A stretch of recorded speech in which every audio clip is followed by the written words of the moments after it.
Saudações a todos. Estamos aqui na 10ª edição da Semana Nacional de Ciência e Tecnologia e o Seminário de Iniciação Científica do IFRO, Campus Cacoal, e a 3ª Semana Acadêmica de Licenciatura em Geografia. Tem por intuito promover a divulgação científica produzida no campus, bem como a troca de experiência entre os seus participantes internos e externos. E hoje estamos aqui com a mesa redonda, com o tema A Formação do Território de Rondônia e sua transformação técnico-científica. Quem irá compor essa mesa será a professora doutora Xênia de Castro Barbosa. Ela é doutora em Geografia pela UFPR, docente do Instituto Federal Porto Velho Calama. Ela é professora do Programa de Mestrado em Rede em Educação Profissional e Tecnológica. No momento, atua como chefe do Departamento de Pesquisa do Campus Porto Velho Calama e é líder do Núcleo de Estudos Históricos e Literários do IFRO, o NELI. Teremos também a professora doutora Jânia Maria de Paula. Ela é doutora em Sociedade e Cultura na Amazônia, pela Universidade Federal do Amazonas. Ela é professora do campus de Ji-Paraná. Tem experiência na área de Geografia, com ênfase em Geografia Humana, atuando principalmente nos temas cultura, migração, Rondônia, grupos eslavos e sustentabilidade. Teremos também o professor doutor Marcelo Emerec Bezerra de Araújo, doutor em Agronomia e Sistemas de Produção pela Universidade Estadual de Paulista, Unesp Ilha Solteira, é docente do Instituto Federal Campus Colorado do Oeste, atua em pesquisas sobre estratégias de resistência, sistemas de produção em assentamentos de reforma agrária, movimentos sociais no campo e renda na Amazônia. O professor também ministra as disciplinas de cartografia temática no curso de pós-graduação em geoprocessamento ambiental, é professor de geologia geral no curso de pós-graduação em ensino de ciências e biologia, Geologia no curso de licenciatura em Ciências Biológicas e Climatologia Básica e Planejamento do Espaço Urbano no curso superior de Tecnologia em Gestão Ambiental.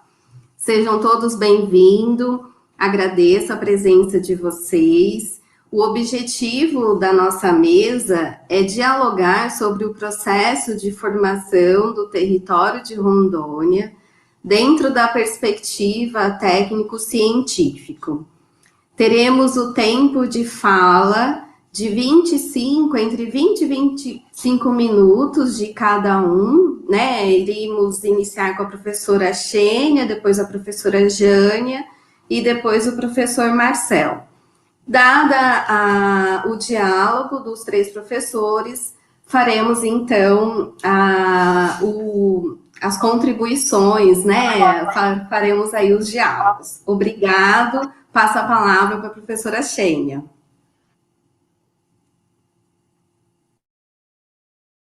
Graziela, boa noite a todos os que nos assistem.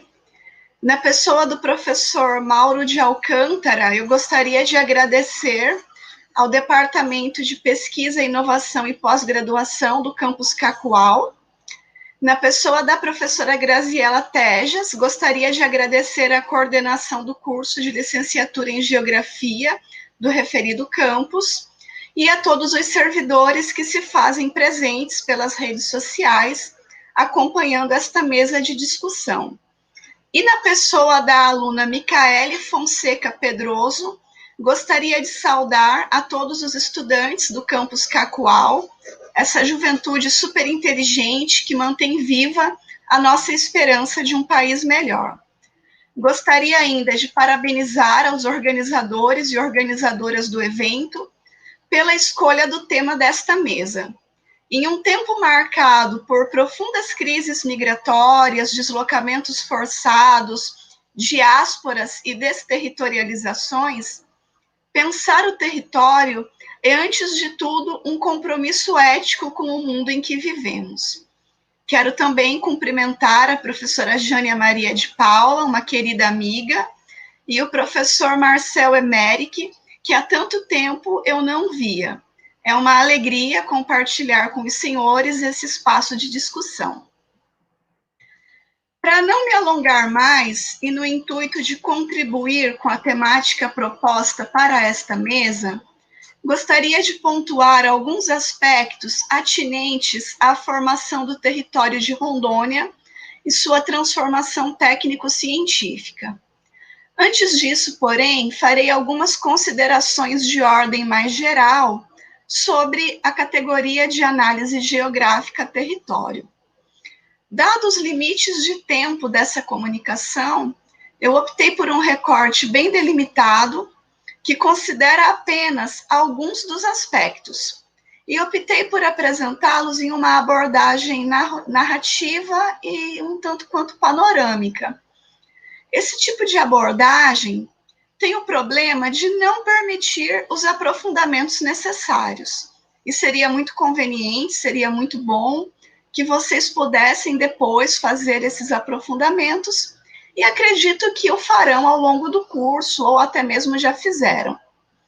Por outro lado, essa abordagem que eu escolhi tem a vantagem de ser introdutória e, portanto, acessível a qualquer tipo de público, né? E aí a gente consegue contemplar também os estudantes de ensino médio e familiares, comunidade externa que porventura nos assiste. Eu estou, portanto, ciente dos riscos da minha escolha.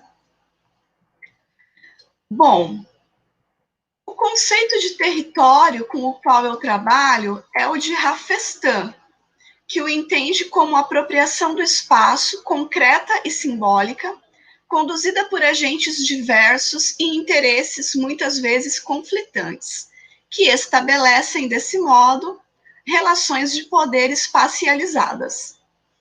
A análise geográfica, a partir da categoria território, implica necessariamente em considerar as dimensões do poder presentes no espaço.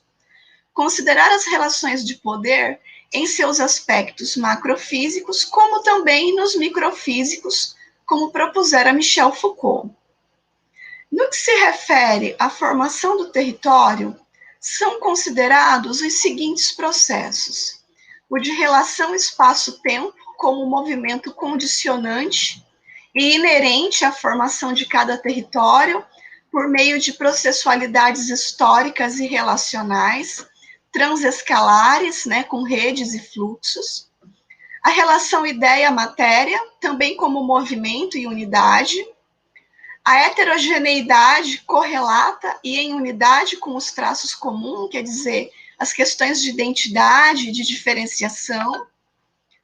A síntese dialética do homem como ser social, indivíduo e natural ao mesmo tempo. E esses processos, eles são discutidos por Sacquet, né, com bastante propriedade. O território vem sendo pensado na literatura geográfica em 4 principais tendências, né? Uma eminentemente econômica, sob o materialismo histórico dialético, na qual se entende o território a partir das relações de produção e das forças produtivas. A outra pautada na dimensão geopolítica do território, né, mais especificamente nos aspectos do poder, da atuação do Estado, do controle, né? A terceira, dando ênfase às dinâmicas política e cultural, simbólica e identitária, tratando de representações sociais. Essa é a abordagem que vem sendo predominante nos estudos geográficos de perspectiva fenomenológica. E a última, que tem ganhado força a partir da década de 90, volta-se às discussões sobre sustentabilidade ambiental e desenvolvimento local, tentando articular, ao mesmo tempo, conhecimentos e experiências de maneira interdisciplinar. Dito isto, O segundo ponto que gostaria de destacar é que a formação territorial é dialética, frequentemente conflituosa, contraditória, perpetrada por múltiplos agentes, com agendas e interesses variados. O terceiro ponto é que a formação de território é simultaneamente material e simbólica. Ela articula tanto processos políticos e econômicos, como processos culturais, né? Os sistemas de crença, de símbolos, signos e significados são tão influentes como o capital investido, como as técnicas empregadas. Assim, pensar a formação territorial do estado de Rondônia demanda considerarmos esses vários aspectos. O quarto ponto que gostaria de destacar é que o território rondoniense ainda está em processo de formação. Não se trata, portanto, de algo monolítico, pronto e acabado, mas, ao contrário, se trata de um fenômeno dinâmico e em curso. E não seria demais dizer que todos nós somos agentes de modificação do espaço e, por conseguinte, construímos territórios, né, vivemos experiências de territorialização, alteramos os limites geográficos, imprimimos novos significados, né, ao território, e fazemos tudo isso por meio da praxis social, das nossas relações de sociabilidade, do nosso exercício da cidadania, dos nossos trabalhos, das nossas lutas, dos nossos sonhos. Quanto à formação do território ocupado pelo atual estado de Rondônia, é fundamental entender que seu desenvolvimento está vinculado a processos geográficos de maior ou menor impacto socioambiental. E dentre esses processos, gostaria de destacar a economia da borracha, o período do telégrafo, o garimpo de cassiterita e a colonização dirigida pelo Estado brasileiro no contexto da abertura da rodovia BR-364. Eu entendo que esses 4 processos são basilares para a gente entender a formação territorial de Rondônia. Contudo, dado o limite de 20 a 25 minutos, eu comentarei brevemente, né, de forma muito pontual, apenas sobre a economia da borracha e o telégrafo, tá? Chegando aí, né, em alguns aspectos da construção da BR-364. Mas não haverá nenhum prejuízo para vocês, porque a professora Jânia e o professor Marcel abordarão, até com muito mais propriedade do que eu, essas questões mais recentes, como, por exemplo, a ligada ao desenvolvimento agropastoril fomentado pelo Estado brasileiro a partir dos anos 70, por meio dos PIC, por meio dos PAD. Bom, então começo a nossa reflexão sobre a economia da borracha. E isso nos remonta ao século XIX, tá? A grande seca que assolou o Nordeste brasileiro entre os anos de 1877 e 1880 impulsionou uma corrente migratória de trabalhadores dessa região aqui para a floresta amazônica. O movimento foi estimulado pelo Estado brasileiro mediante propagandas e promessas de uma vida melhor. Rondônia, que possuía nesse período vastos seringais nativos, recebeu aproximadamente 8.000 trabalhadores nordestinos, denominados pela população local de brabos, por não denominarem as técnicas de extração do látex e mostrarem-se em conflito com a vida na floresta, né? Uma vida que representava aí dificuldades muito específicas para quem não estava acostumado com essa paisagem, né? Era um ambiente tido como praticamente hostil em todos os aspectos para quem não estava acostumado à vida nesse espaço. Bom, a borracha extraída dos seringais brasileiros era exportada principalmente para os Estados Unidos, né, por ser esta uma matéria-prima fundamental para a crescente indústria automobilística dos Estados Unidos. A expansão da produção de borracha e a progressiva incorporação de novas áreas de exploração levaram os brasileiros a ocuparem parte do território boliviano, gerando conflito entre os dois países. Como a Bolívia havia perdido sua costa marítima para o Chile e não dispunha mais de saída para o Pacífico, a solução encontrada foi a construção, por parte do Brasil, de uma estrada de ferro, né, a Madeira Mamoré, para que a Bolívia pudesse escoar seus produtos e ter acesso para o mar. A lendária ferrovia seria ainda uma forma de o Brasil pagar uma indenização devida, né, à Bolívia pela incorporação do território do Acre ao território nacional brasileiro, nos termos definidos pelo Tratado de Petrópolis em 1903.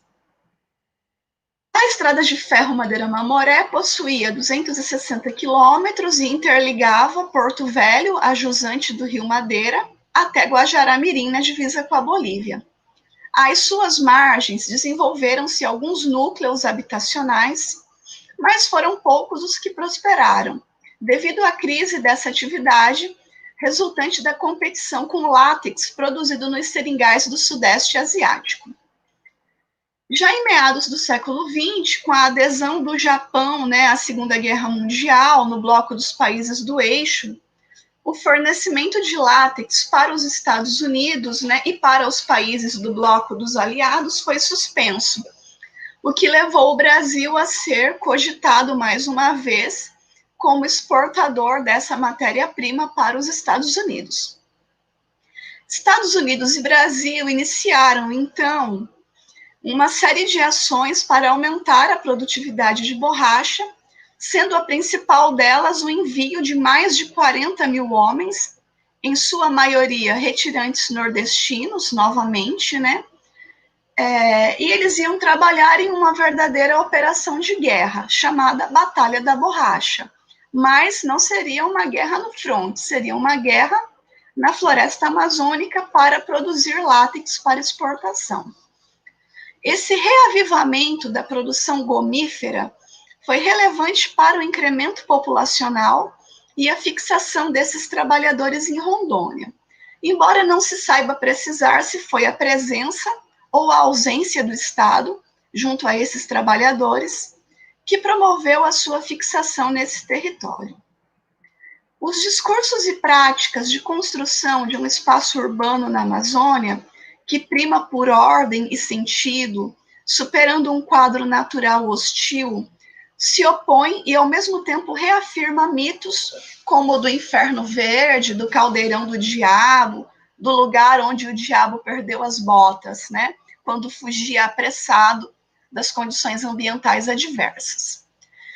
Ao passo em que ativa estereótipos e imaginários diversos, reforça a imagem do desbravador, né? Aquela figura que, pela força, é capaz de vencer e se sobrepor a todas as adversidades, inclusive matando índios e invadindo seus territórios. Essas imagens e discursos, né, que eu não pretendo aprofundar, foram discutidos com maestria, né, por Aparecida Zwin e Strozenberg, na perspectiva da semiótica discursiva e da sociossemiótica. A esse respeito, eu gostaria de destacar uma pequena citação das autoras. Elas dizem que restaram certas heranças pouco refletidas e divulgadas, os percalços da colonização, o esforço da disciplina conduzido pelos jesuítas ou missionários, as tentativas de interação com os indígenas, a ideia de incorporação à civilização do tipo europeu, a busca de aventuras no desempenho de funções administrativas adversas ao local. Nesse sentido, a origem histórica tenta ser desnudada de um modo bizarro, porque a fetichização do mito do desbravador, do corajoso e do diferente passou a ser a essência do comportamento local, né? Elas criticam a forma como nós incorporamos esses mitos como verdades, né? E deixamos de refletir de maneira crítica sobre esses processos. Em Rondônia, há a presença de colonos de todas as regiões do Brasil, assim como de outras etnias, né, como a síria, a libanesa e a japonesa, que, em geral, investem em clubes para manutenção de suas memórias e divulgação cultural, além de atividades filantrópicas e políticas. A presença dessa diversidade de etnias e culturas é constituinte de Rondônia e se deve, em grande medida, à exploração extrativista da borracha, às ações referentes à implantação das linhas telegráficas do Mato Grosso ao Amazonas, ao garimpo de cassiterita e ao estímulo estatal à agricultura e também ao recente processo de construção hidrelétrico do Rio Madeira, iniciado em 2008. Em relação ao cabeamento telegráfico, cabe destacar que o declínio da produção de borracha no primeiro ciclo, né, a partir de 1912, até o início da Segunda Guerra Mundial, envolveu o território do atual estado de Rondônia em uma relativa estagnação econômica e redução populacional, o que levou o governo a investir na implantação de uma linha telegráfica entre o Mato Grosso e o Amazonas, como forma de ampliar a integração dessas regiões com o restante do território nacional e, em especial, com a sua capital federal. O ideário acerca do noroeste do Brasil, né, essa região da Amazônia, né, onde nós estamos no início do século XX, era o de sertões, né? Aqui era considerado um grande sertão e um grande vazio demográfico, né? No máximo, se consideravam haver populações selvagens, esparsas e dispersas por uma vasta fronteira, mas essa população era inominada, né? Não tinha nome, não tinha identidade, não despertava nenhum grande interesse do Estado. Bom, nessa região havia também territórios que, por uma questão de defesa da segurança e da soberania nacional, deveriam ser integrados: o Acre, o Alto Purus e o Juruá, razão pela qual foi atribuída à Comissão Construtora de Linhas Telegráficas do Mato Grosso a missão de civilizar e integrar o sertão amazônico por meio do progresso técnico representado pelo telégrafo. Conforme Maciel, filiados a uma tradição do pensamento positivista e evolucionista, eles defendiam uma perspectiva civilizatória do progresso técnico-científico, em que a comunicação telegráfica despontava como um dos mecanismos para a manutenção da ordem pública. Engenheiros, militares e técnicos da repartição geral dos telégrafos compartilhavam concepções segundo as quais o telégrafo elétrico deveria desempenhar funções de precursor do progresso, de uma sonda a perscrutar regiões desertas e desconhecidas, auxiliando nos trabalhos de exploração e principalmente como instrumento de administração e de governo. Para Afonso Pena, presidente do Brasil à época, a construção das linhas telegráficas tratava de integrar os dois Brasis, a fim de se evitar atrasos na comunicação entre o sertão e o Brasil central, como a que ocorrera, né, durante a Guerra do Paraguai, em que a província do Mato Grosso foi invadida pelos paraguaios e o governo brasileiro, sediado no Rio de Janeiro, só ficou sabendo da invasão 6 semanas depois, ou como o atraso, né, da população do Mato Grosso em relação à proclamação da República, né? Eles só ficaram sabendo 30 dias depois, eles ainda achavam que o Brasil era monarquia. Então, havia esse problema de governança, de controle do espaço e de integração também pela comunicação. E o telégrafo era a tecnologia da época que possibilitaria essa integração. Para Cândido Mariano da Silva Rondon, o major escolhido para coordenar a empreitada, o desafio de contribuir com a integração nacional por meio do cabeamento telegráfico somou-se à aventura de retornar à sua terra natal. Né? Rondon era mato-grossense, filho de índia terena, né? E então era uma forma de ele retornar à sua terra natal e se colocar novamente em contato com o Brasil indígena, do qual era descendente por via matrilinear. Sem adentrar nos méritos, né, dos limites da política pacifista de Rondon, frisa-se que o desafio profissional a ele incumbido foi honrado, embora a missão tenha se limitado ao trecho Cuiabá-Santo Antônio do Madeira, ou seja, não conseguiu alcançar o município de Manaus conforme o projeto inicial. Além de proceder à integração de pontos distantes do Brasil, Rondon realizou, né, por meio das expedições telegráficas, levantamentos cartográficos, topográficos, etnográficos, linguísticos e zoobotânicos. O processo de implantação da linha telegráfica também contribuiu para a ocupação do atual estado de Rondônia, para o próprio surgimento deste estado, né, cujo nome, Rondônia, é uma homenagem ao sertanista e militar, e possibilitou ainda o surgimento de novos povoados com uma estrutura mínima para atender os trabalhadores vinculados àquele projeto, né? E aí atender também a população local e outros eventuais migrantes que chegavam a essa área. As localidades onde os postos telegráficos foram instalados deram origem a municípios como Vilhena, Pimenta Bueno, de Paraná e Ariquemes. E o traçado telegráfico estabelecido por Rondon foi a base para a construção, a partir de 43, da BR-29, que posteriormente foi denominada de BR-364. Entende-se que a implantação das linhas telegráficas, assim como a construção da ferrovia Madeira-Mamoré, que lhe foi contemporânea, foram empreendimentos de grande porte que representaram um esforço nacional de ordenamento territorial e de colonização dos sertões. Esses dois elementos, que foram pensados conjuntamente pelo Ministério da Guerra, constituíram as artérias vitais para o funcionamento orgânico de uma sociedade que se acreditava em pleno desenvolvimento. Pelos trilhos da ferrovia, escoariam as riquezas do país, e pelos cabos telegráficos, a voz da ordem se faria ouvir, permitindo a comunicação segura entre o centro e o interior do Brasil.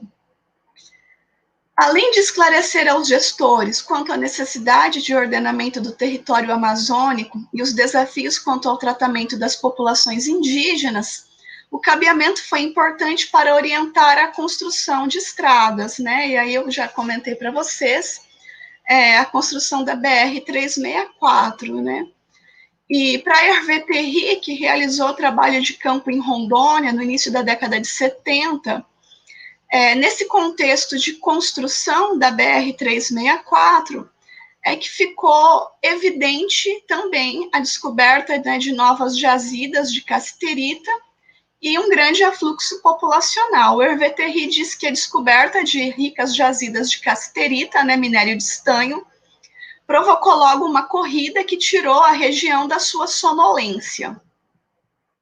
Ele diz ainda que a abertura da BR-29, né, que depois vira 364, tornando-se uma larga pista transitável que liga Porto Velho a Cuiabá e de lá para o resto do país, foi um fator decisivo e provocou o fluxo demográfico que representa o índice mais nítido do atual desenvolvimento. A abertura da BR-364 possibilitou, portanto, a existência de um sistema de transporte misto, né, intermodal, rodoviário, fluvial e aéreo em menor escala, aproximando também o território federal de Rondônia do centro-sul do país. Para finalizar, a título de conclusão, a formação do território de Rondônia é um processo dinâmico conduzido por atores diversos e tem se caracterizado como altamente violento, sobretudo em relação aos povos indígenas e às comunidades tradicionais que aqui já viviam. Essas pessoas nem eram consideradas pessoas, né? O espaço era tido como vazio demográfico, povos e comunidades tradicionais eram invisibilizados e continuam sendo invisibilizados e alijados de seus territórios. A questão agrária ainda está pendente em Rondônia, ainda persistem graves conflitos em vários pontos do estado, e muitos dos processos produtivos agropastoris que vêm sendo feitos vêm sendo desenvolvidos de forma insustentável do ponto de vista ambiental, né, visando, sobretudo, o lucro.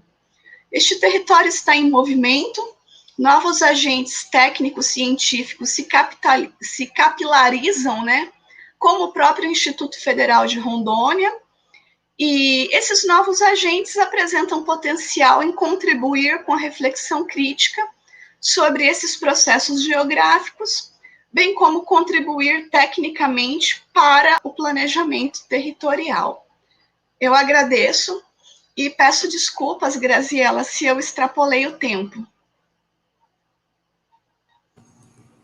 Imagina, professora Xênia, excelente abordagem, agradeço as suas palavras, só elogios no chat, estou acompanhando aqui, nós já temos perguntas, mas vamos dar continuidade à nossa mesa e no final a gente então coloca para todos responderem, ok? A professora Jânia, eu passo a palavra, mas primeiramente eu vou colocar o material para exposição.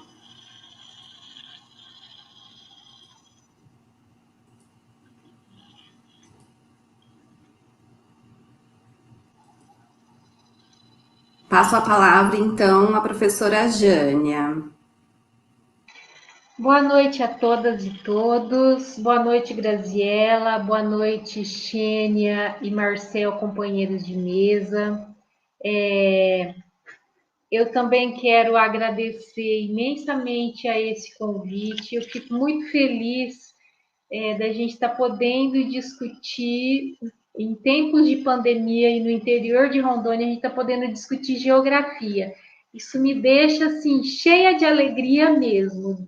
Isso é muito bom, eu acho contagiante, né? Então, muito obrigada mesmo, do fundo do meu coração, por poder participar dessa mesa e, assim, tentar falar um pouquinho, né, da formação do território de Rondônia e da transformação técnico-científica que passou este território e que vem passando ao longo dos anos. Assim como a professora Xênia já explicou os conceitos tão bem, os conceitos de território, né? O tema é extremamente amplo e eu fiz uma opção por não trabalhar a categoria território, mas trabalhar um pouco a categoria de espaço geográfico e de construção do espaço geográfico rondoniense, que é algo que também me é muito caro, que eu gosto muito, né? Então, nesse sentido, eu trago para vocês hoje, né, o convite para a gente discutir um pouco os processos de urbanização de Rondônia, né?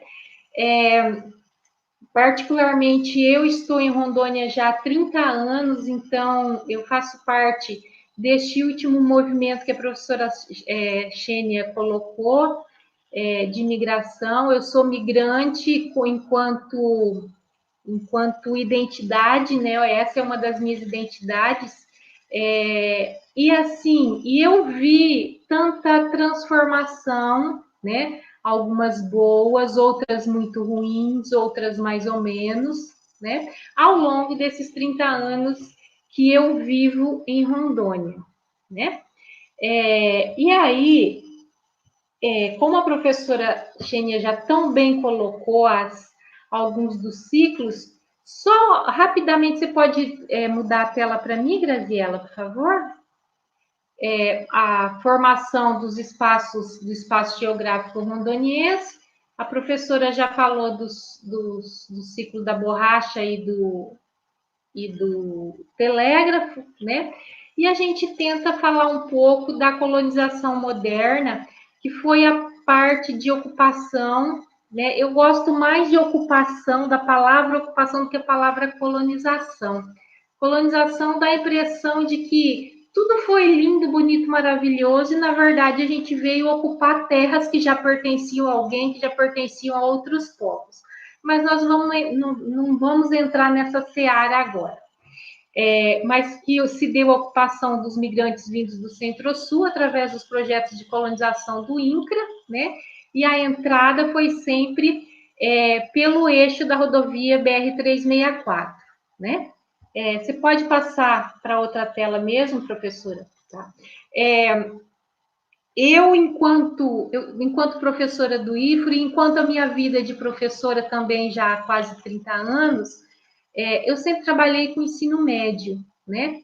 E essa tela que está aí para vocês verem agora, são recortes de um trabalho que os meus alunos fizeram agora para o terceiro bimestre. Eu estava trabalhando urbanização com os alunos do segundo ano, e aí a gente falava de urbanização, e eu pedi, então, que eles fizessem uma pesquisa com os pais, com a família, com os vizinhos, com quem está há bastante tempo em Rondônia, sobre como se deu o processo de colonização da cidade, ou da cidade daqui de Paraná, de onde eu falo, ou de outras cidades da região, porque o IFRO sempre atende uma clientela bastante grande, então teve fala de Ouro Preto, de Urupá, de Alvorada, de Médici, assim por diante.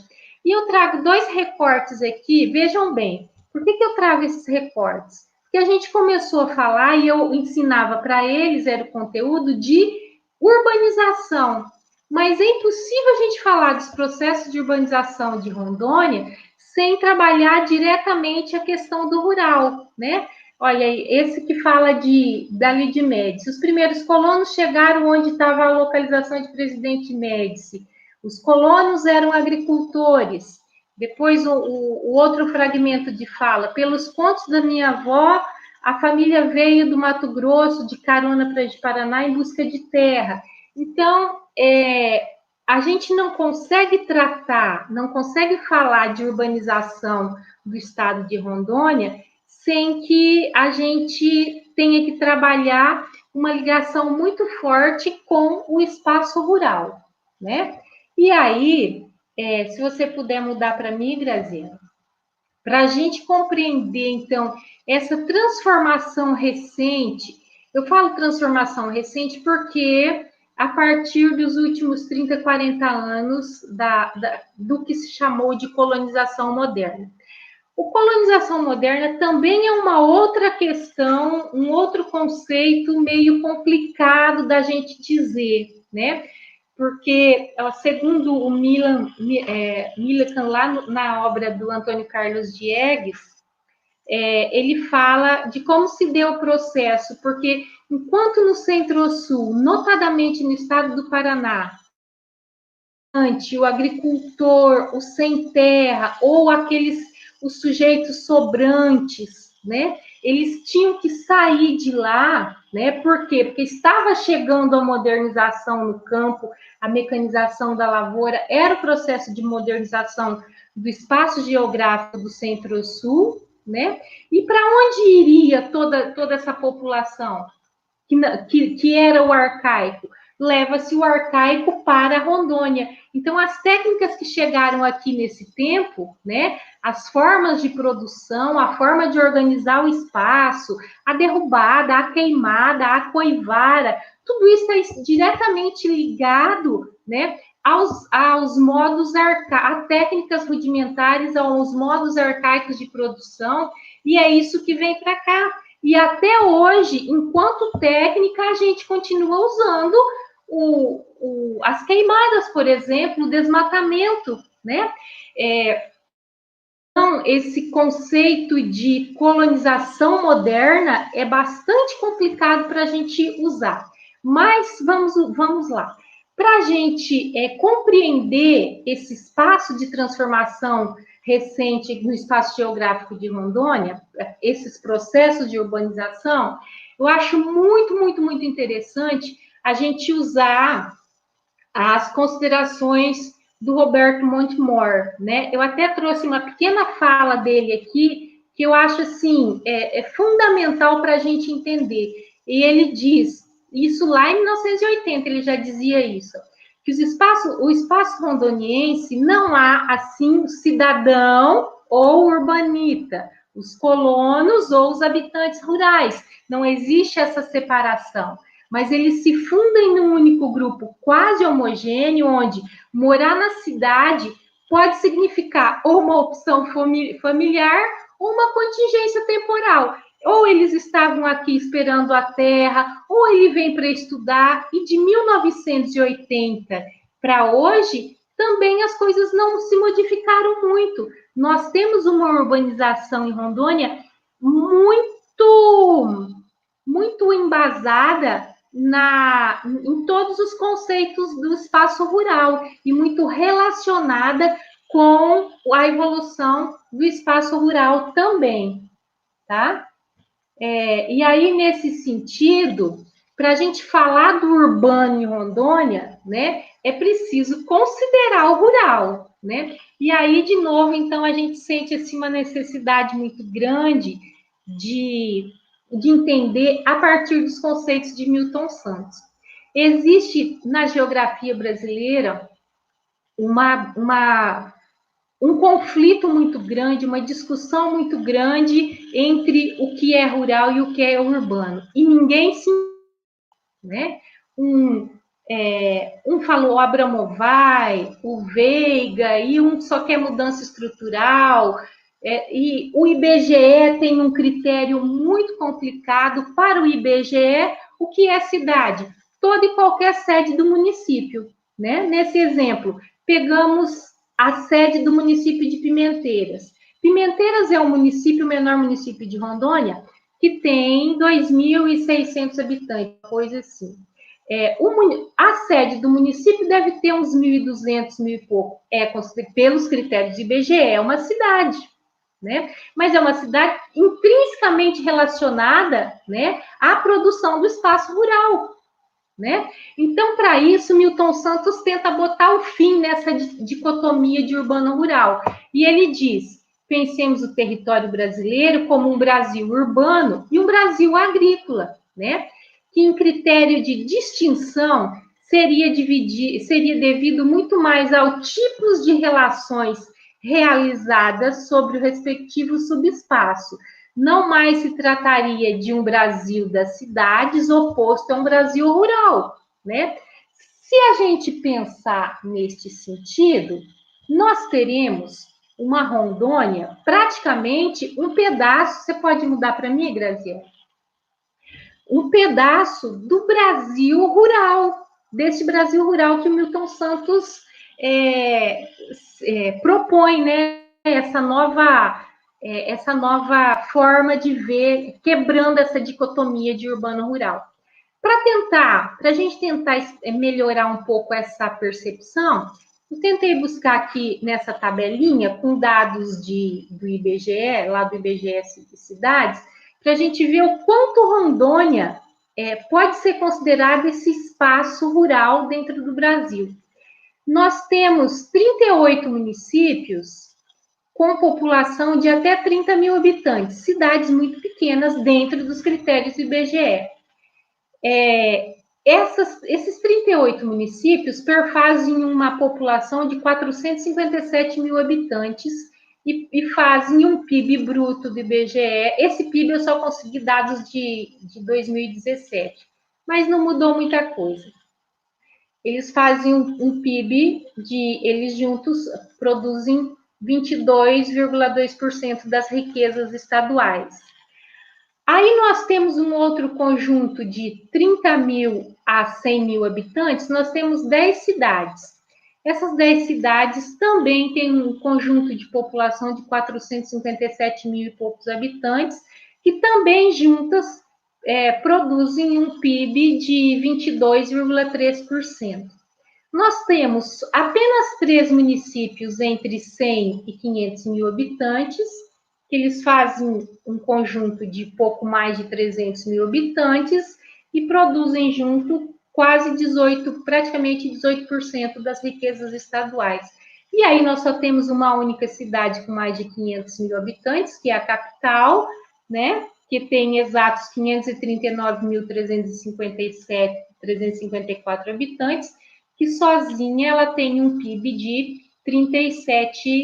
mais de 37 mil. Bem, a base econômica de todos estes municípios, exceto Porto Velho, é a agricultura e a pecuária. Logo, todas as cidades, você pode mudar para mim, Graziela? Toda a organização socioespacial de Rondônia, ela vai estar diretamente relacionada a atender essa demanda que é o espaço rural, ou o agroespaço, né? Então, se a gente considera Rondônia inserida nessa proposta do Milton Santos, é possível a gente observar algumas configurações espaciais aqui que são muito peculiares. Por exemplo, a presença do rural no urbano e do urbano no rural, principalmente com a expansão tecnocientífica. Hoje, a grande parte das pessoas que vivem nos sítios, por exemplo, praticamente Rondônia toda conseguiu acesso à energia elétrica a partir do programa Luz para Todos. Então, quase todas as pequenas propriedades têm acesso. Tendo acesso à energia, muitas delas já têm acesso à internet, a um computador, a uma TV. Então, assim, é por isso que a gente pode dizer aquela consideração que parte do povo que vive na zona rural aqui está com o pé no sítio, mas também está com o pé no mundo globalizado, né? Eu me recordo bem quando eu desenvolvia minha pesquisa de doutorado, e aí que eu andava por esse mundão de meu Deus, lá pela região da Zona da Mata, e muitas notícias, eu não tinha tempo de ver TV, de ver nada, muitas das notícias eu ficava sabendo quando eu chegava na casa das pessoas, elas iam meio que me informando, você viu isso, aquilo assim, assim, aí que eu ficava sabendo. Então, assim, isso é bom, que bom que eles têm esse acesso, né? E há também uma coisa muito interessante, muito comum aqui em Rondônia, que a gente pode considerar a miniaturização do mundo rural na cidade. Isso é muitas heranças da migração do Centro-Sul. Como a maior parte das pessoas que vieram para cá eram camponesas e que trouxeram o modo de vida camponês para cá, mesmo aquelas que moram na cidade, né? Elas têm em casa uma enxada, uma foice, um martelo, uma peneira, tem um quartinho, uma casinha lá no fundo para guardar tudo isso. Então, o modo de vida rural também está bastante arraigado no modo de vida das pessoas da cidade. Isso tudo, é óbvio, vai se reverter na construção do espaço sociogeográfico, né? E aí, nesse sentido, essa organização socioespacial, principalmente das pequenas cidades de Rondônia, é um negócio muito bacana, mas muito peculiar mesmo de Rondônia. É a tal da rodoviária do Colono, né? Grande parte das pequenas, não só das pequenas, de Paraná é a segunda maior cidade de Rondônia e tem rodoviária do Colono, né? É aquele ponto, aquele lugar da rodoviária onde ônibus antigos, até o tempo, ainda existem cidades que existem os caminhões pau de arara, né? Que as pessoas vão do sítio aí para a cidade, chegam lá, então para cada linha dos sítios, das propriedades rurais, existe um ônibus, desses ônibus que já estão fora de frota, ou mesmo ainda um pau de arara, né, que vão sair entregando as pessoas. Isso é bastante comum. E outra situação que vai acontecer a partir desta rodoviária do Colono, tá? É que o entorno dela vai agregar uma porção de mercados e de comércios para atender o modo de vida camponês. Então, se puder virar para mim a tela, opa, que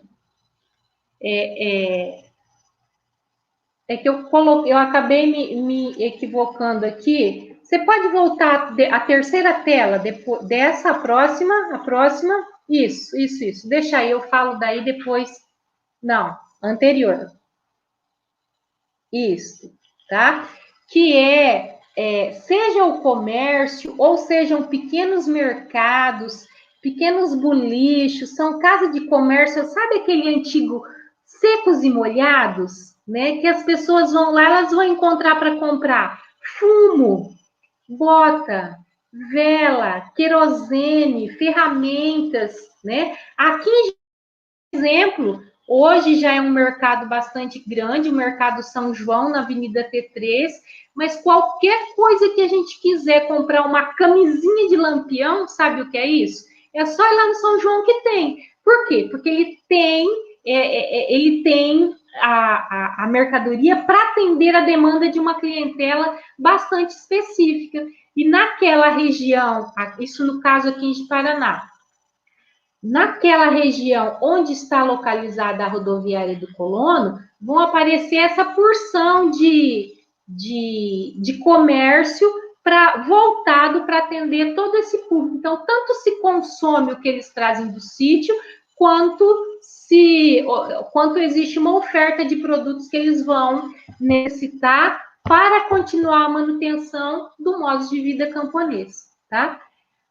Graziela, se agora você puder voltar para a anterior, isso, a da carrocinha, a próxima, olha, essa é uma cena super peculiar, não sei se nas outras cidades, mas aqui em Paraná é assim, a carroça, sabe, a carroça e o carroceiro, né? Na verdade, elas estão muito presentes no espaço, é muita gente aqui, e eu mesmo já precisei de alguns fretes, a gente vai lá e contrata um carroceiro, ele vai rodar pela cidade, né? Eles estão muito presentes na vida do Ji-Paranaense. Eu não sei se nunca observei isso em outras cidades, mas em Ji-Paraná, tanto no primeiro quanto no segundo distrito. Essa imagem, observem só, é na rodovia, é no viaduto da BR. Mas aí o que a gente lembra, né? Se lembra das rugosidades propostas, outra vez eu estou aqui com Milton Santos, né? Mas são as chamadas heranças sociogeográficas. Não é só uma herança fisiogeográfica, como é, por exemplo, aqui em Paraná, o Museu das Telecomunicações, já que a Xênia falou tanto um pouco de Rondon, né? Elas são sociogeográficas porque elas continuam mantendo a função e a forma, né? E aí, Santos diz sobre rugosidades. No mesmo pedaço de território convivem subsistemas técnicos diferentemente datados, isso é, elementos técnicos provenientes de épocas diversas. Quer dizer, parece que a carroça seria alguma coisa completamente ultrapassada, mas ela ainda continua, tá aí, mantém, né? Ela mantém uma concorrência com as outras formas de frete de carretos aqui, né? E é uma rugosidade que está mantendo a função e a forma.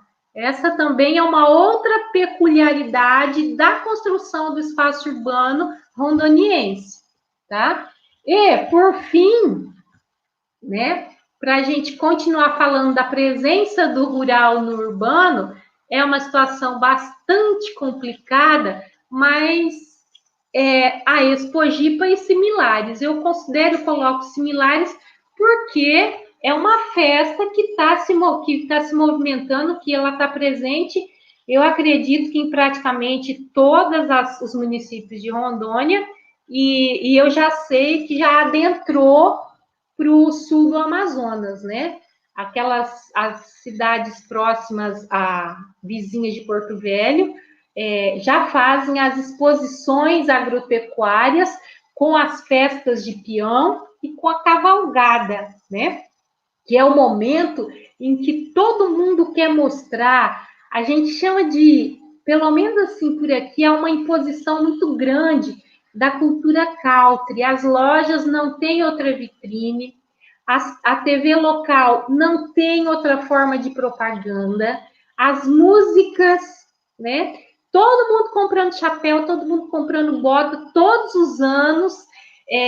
Há uma movimentação financeira muito grande na cidade, depois, é claro, entra a crise, né? Depois disso, mas gasta-se horrores, é uma festa que movimenta bastante, Agora ela perdeu um pouco o status de festa de cunho econômico, porque veio a Rondônia Rural Show, né? É isso, Rondônia Rural Show. E essa também movimenta milhões, mas não é uma festa de peão, mas todo mundo vai para a Rondônia Rural Show de chapéu e de bota, né? Então, assim, ela promove um giro no comércio muito grande, que é toda mesmo essa produção do espaço, tá? E aí, só para a gente, eu não sei se meu tempo está acabando, mas estou terminando também. Para a gente lembrar, só volta lá um pouquinho para mim, do que diz o Hobsbawm e o Ranger, né, sobre a invenção das tradições. Essas são festas, são tradições inventadas. Ah, mas a Expogipe é tradição. Mas quem inventou? Não é? E por quê? Então, se usou um mote rural, um mote agrícola, agro, né? Já que agora o agro é pop, eu não posso, a gente não pode considerar esse mote como camponês, é uma outra coisa, mas usa-se ele para sim produzir o espaço geográfico local, tá? Agora sim as minhas considerações. Por fim, então, esse processo de urbanização de todo o espaço geográfico rondoniense, ele está intrinsecamente relacionado à evolução do espaço rural, né? Isso já foi detectado lá por Montemor na década de 1980 e o processo, essa evolução continuou, né? Mas o modo de vida camponês também se faz presente na cidade e este modo de vida camponês contribui para a construção dessa identidade regional, porque, como diz a Xênia, Rondônia ainda é um estado muito novo, né? A gente está em processo de construção dessa nossa identidade regional e que, fatalmente, por conta disso tudo, ela vai ter características urbano-rural, né? Na construção dessa identidade, a configuração espacial das cidades rondonienses, como a rede de comércio que eu já falei, como a estrutura das residências, né? Tudo isso ganham elementos que são comuns e necessários tanto à vida no campo quanto à vida na cidade. Então, a gente pode retornar aqui ao Montemor quando ele diz que aqui em Rondônia o cidadão, ora é da cidade, ora é do campo. Ele nem é urbanita, nem é rural, nem é uma, nem é coisa. Ele faz, são duas características que são pertinentes a ele. Tá certo? Era só isso, muito obrigada.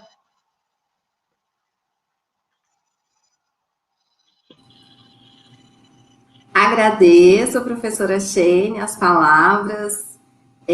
Vejam que estamos aqui dentro de uma escala temporal. A professora Xênia trouxe aqui uma explanação histórico-geográfico, depois veio a professora Jânia com o processo urbanístico do estado de Rondônia, né?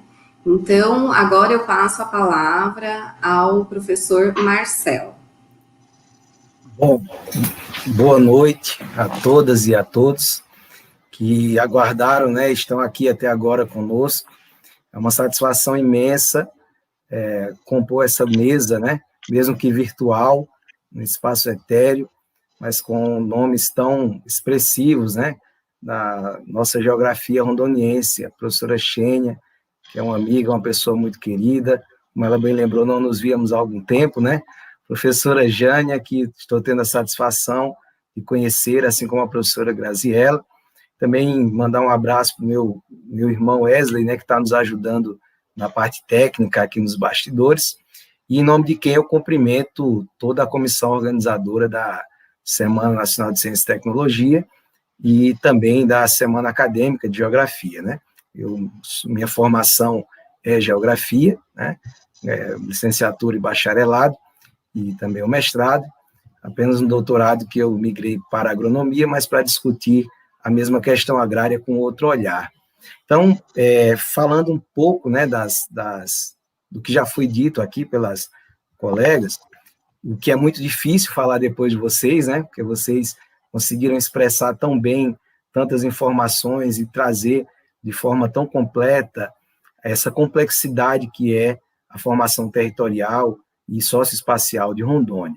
Eu sou, né, imigrante, paraibano, né? Eu digo imigrante porque pretendo aqui ficar, não pretendo realizar outros movimentos migratórios.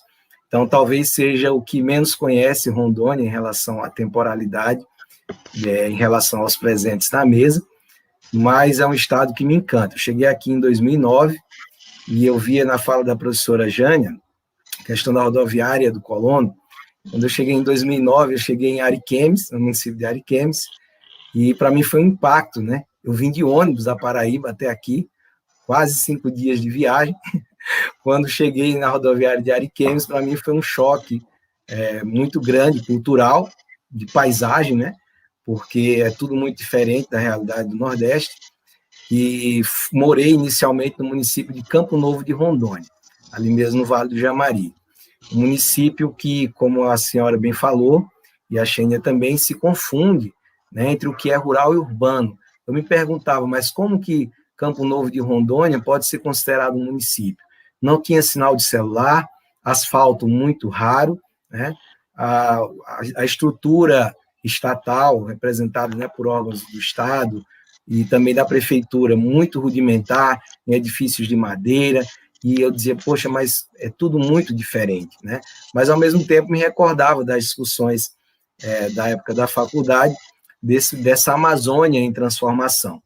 Então, para pegar um enfoque um pouco geral, a professora Xênia, né, trouxe um conceito para território, né, como ela bem citou, cabe um grande aprofundamento, é sempre muito discutível, e ela trouxe um conceito muito importante que condiz um pouco do que eu também tinha pensado em citar, né, que eu trouxe alguns textos, como a professora Jânia citou o Milton Santos, né, eu trouxe um pouco algumas questões e reflexões da professora Berta Becker, né, que tão bem na sua trajetória desenhou a Amazônia, né, e deixou para a gente um legado muito importante, né, para a gente compreender, né, a Amazônia, assim, como dentro do conceito de território que ela nos apresenta, e a professora Xênia também, né, usou um conceito bem semelhante, dentro da visão do Claude Rafestin, né, da geografia, e onde ela diz que, para que nós entendamos essa dinâmica da formação do território, nós temos que entender, né, fazer uma análise das formas conflituosas, né, de sua apropriação por diferentes atores. Então, a Berta Becker, ela vai bem paralelo ali ao conceito do Rafestin, e para que a gente possa entender essa formação territorial através desses conflitos, né, por apropriação do território por diversos atores. Então, quem seriam esses atores? O Estado, né, o capital privado, os principais atores, e a população em geral, né, os movimentos sociais do campo, os camponeses, os agricultores sem terra, os agricultores, os médios, né, e pequenos agricultores. Então, sempre dentro desse contexto que a Berta Becker traz que a Amazônia, né, durante muito tempo, foi vista como uma fronteira móvel, né, em expansão. E Rondônia se encaixa nesse perfil de processo de expansão, né, da fronteira móvel. Então, hoje, para a gente seguir, como a professora Graziela bem lembrou, uma cronologia, né, uma linha do tempo, e foi tudo tão bem falado, né, dentro da apresentação de vocês, eu vou pegar a partir do ponto dessa organização, né, da formação do território, a partir do momento que o Estado, né, o Estado-nação, a União, ela entra como principal ator, influenciador no processo de construção do território, ou também, como lembrou a professora Jânia, um processo de formação espacial. Então, o Estado, a partir dos anos 70, né, a Berta Becker delimita alguns períodos, ela diz assim, a partir de 66 até 85, o principal ator vai ser o Estado, né? Nós temos como pano de fundo um regime militar, com diversos interesses, né, atendendo a organismos supranacionais na Amazônia brasileira. Vale lembrar, né, a visão que o Castelo Branco tinha, e que a professora Xênia também trouxe na fala dela, de que a Amazônia é um espaço a ser ocupado, né? a ideia de terra sem homens para homens sem terra, que depois vai ser trazido na fala de outro presidente militar, mas o Castelo Branco já dizia, olha, nós vamos trazer para cá pessoas com capital, né, com dinheiro, para povoar, colonizar, né, trazer aqui novas perspectivas e integrar a Amazônia ao Brasil. Isso ainda na década de 60.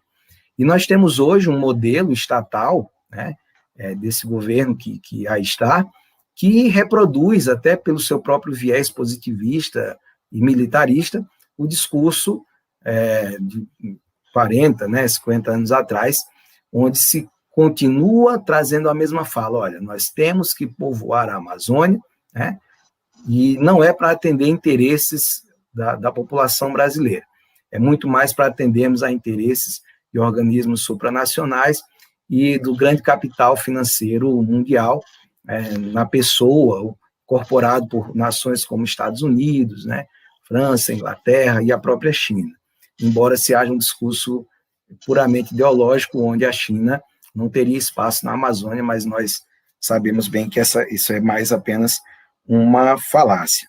Então, para a gente conceituar a fronteira como esse espaço, né, que ainda não é plenamente estruturado, mas está sempre pronto para gerar novas realidades, né? E aí eu trago como exemplo desse momento, desse conceito que a Berta Becker nos dá, de uma fronteira, né, em construção, com um espaço, né, não plenamente estruturado, que favorece a geração de novas realidades.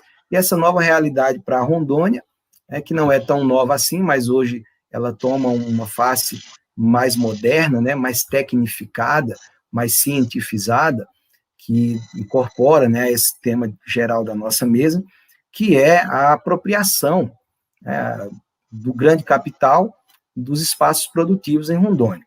A professora Xênia também lembrou na fala dela, bom de falar por último é isso, né, a gente aprende bastante e incorpora a nossa fala, né, e vai lendo os pontos que a gente está falando a mesma língua. E ela lembra, né, das referências, né, para a ideia, né, de território. Ela cita algumas tendências, né, econômica e a tendência geopolítica, que é um pouco do olhar que eu trago hoje, que essa tendência, né, geopolítica e as relações de poder, ela se incorpora a uma nova, né, geopolítica, onde não mais há necessidade de se conquistar fisicamente o território, né, mas sim de haver uma apropriação da decisão sobre o uso, né? Como que se usam as terras em Rondônia? Quem define, né, esses usos? Que política, que geopolítica global define esses usos da terra para o atual estado de Rondônia? Então, essas são as novas geopolíticas. Pegando um conceito também da geopolítica, do Mackinder, né, que ele cria aquele conceito de Heartland, o terra-coração, né, o conceito de pivoária, e a Heartland, a Berta Becker também considera, né, a Amazônia como essa grande Heartland. Quem dominar a Amazônia dominará não só esse grande bloco sul-americano, mas, consequentemente, pela sua grande biodiversidade e complexidade de disposição de recursos naturais, dominará, com certeza, a economia global. Então, essa fronteira móvel em formação, ela depende muito dos atores que aqui, literalmente, atuam, né? O Estado e o grande capital. E Rondônia, hoje, ela atende principalmente a uma grande demanda do agronegócio, né? Foi citado aqui em alguns momentos que Rondônia, hoje, nesse processo de fronteira móvel, né, pronta para ser organizada e reorganizada, eu me lembrei de alguns exemplos, né, dessas áreas em expansão, pegando, como eu citei há pouco, sempre o conceito da professora Berta, que fala como essa fronteira não totalmente estruturada, né, mas ainda em processo de construção. Aí eu estava vendo essa semana o rebanho bovino, né, a pecuária bovina na região de Porto Velho, nunca esteve tão grande, como era na década de 70, hoje ele volta a ser a grande concentração do rebanho bovino dentro do estado de Rondônia. Isso vai mais além, né? Nós vamos ultrapassar a fronteira, o limite, né, a fronteira do estado, e vamos para o sul do Amazonas, né, como também foi falado aqui, municípios como Maitá, Lábrea, Apuí, que tem, né, o distrito do 180, onde há uma grande exploração madeireira. Aí nós temos territórios em mutação próximo a Porto Velho, como o meu amigo, o professor Ricardo Gilson, lá da Unir, estuda o distrito de União Bandeirante, que é um território em mutação constante, devido a essa apropriação da pecuária e da exploração madeireira e também mineral pela proximidade das jazidas. Então, o território rondoniense ele passa, dentro dessa ideia de geopolítica global, né, a atender muito mais interesses estrangeiros, né, disfarçados de um grande contribuinte do nosso PIB, que, na verdade, não atende diretamente às questões e às demandas do país, né? Nós temos hoje o território do agronegócio em Rondônia, aqui no sul do estado, né? Eu falo de Vilhena, aqui no Cone Sul. Nós temos Vilhena, né? Como a professora Jânia citou bem a questão da urbanização, como município com a maior taxa de urbanização do estado, porém, o predomínio do território do agronegócio, né? As contradições também presentes nessa formação territorial. Ao mesmo tempo que nós temos um município com maior índice de urbanização, ao mesmo tempo nós temos em suas áreas, e justifica isso, né, grandes plantações de soja, de milho, né, em alguns pontos já mais próximos aqui, algodão, chegando de Comodoro para cá, né, descemos um pouco sentido Colorado, retorna a pecuária bovina, chegando em Cabixi e Corumbiara, né, que hoje, segundo o censo, a última estimativa do censo agropecuário, foi o município rondoniense que mais produziu soja, que mais tem área plantada e mais produziu, né, Corumbiara. Corumbiara, que historicamente é marcado, né, por uma grande tragédia da luta pela terra, né, o massacre de Corumbiara em 95, que fica relegado dentro do cenário histórico, né? A gente prefere lembrar de lutas que aconteceram com a participação, digamos assim, efetiva de movimentos sociais como o MST, e relegamos muitas vezes um fato histórico extremamente importante para a formação territorial de Rondônia, que foi o massacre de Corumbiara em 95. Né? Então, hoje, Corumbiara, mesmo com uma grande quantidade de assentamentos e reforma agrária, se torna um município que tem mais área plantada de soja. Né? E nós estamos bem caminhando para a fronteira com a Bolívia, né? Cabixi também está dessa mesma forma, e são espaços dominados pelas grandes empresas do grande agronegócio. Né? Entendamos aqui, sem uma questão, não vou me adentrar nas discussões conceituais, mas entendamos o agronegócio, ao que eu me refiro, às grandes corporações internacionais e os grandes grupos produtores e plantadores de commodities agrícolas aqui no Brasil. Então, Rondônia, hoje,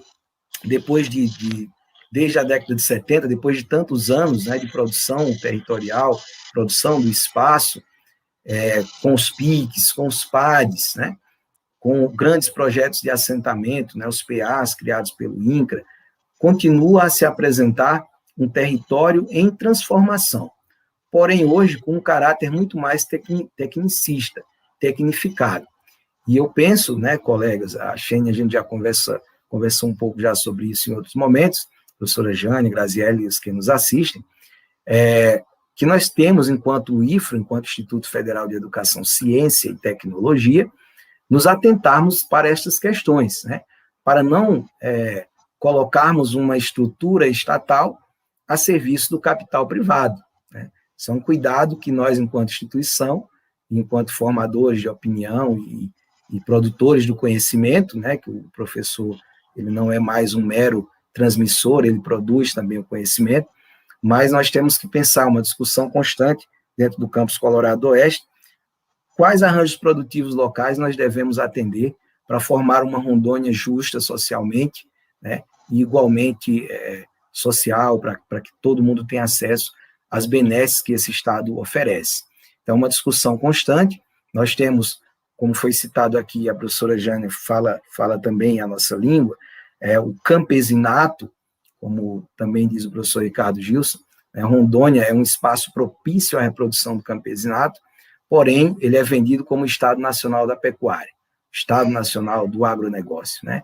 Mas quem é esse agronegócio? Quem é essa pecuária? Né? É o seu José, lá no 2º distrito, acho, de Paraná, é o seu Tião, que cria o gado, que vende o leite, que coloca a região central do estado como maior bacia leiteira do estado de Rondônia, que coloca Rondônia como o 7º maior produtor de leite, né, do país, o primeiro da região norte. Então, quem que coloca esse leite? São os grandes, né?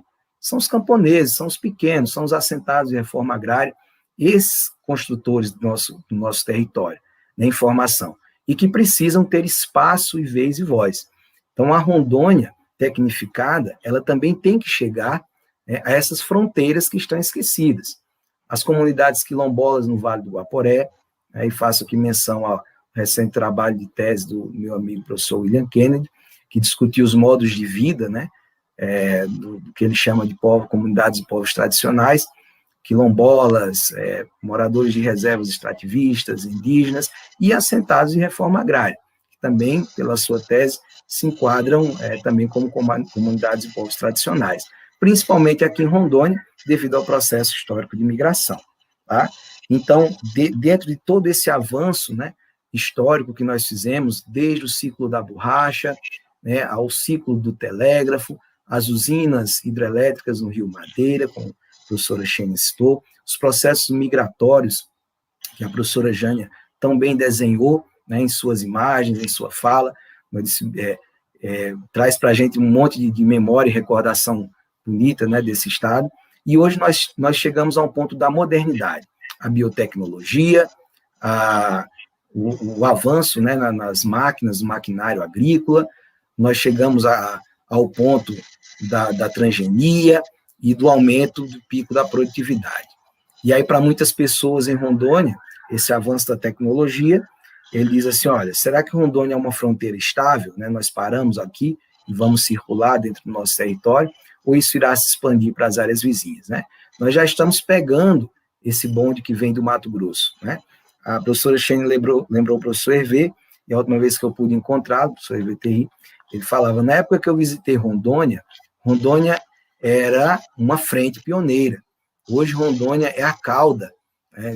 É o rabo, né? Tá ficando para trás, a coisa está subindo, né? Está chegando no Acre, está chegando no Amazonas, está chegando em Roraima, e Rondônia, eles estão ficando para trás, não no sentido de atraso, mas que nós agora já não somos mais uma frente de expansão, uma frente pioneira.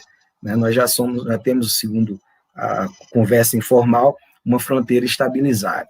Então, eu não vou me alongar muito, porque, como eu disse, já foi tudo muito bem falado, mas é apenas para a gente instigar que Rondônia nós temos agora, após todos esses processos históricos, e de consolidação, de formação cultural, socioespacial.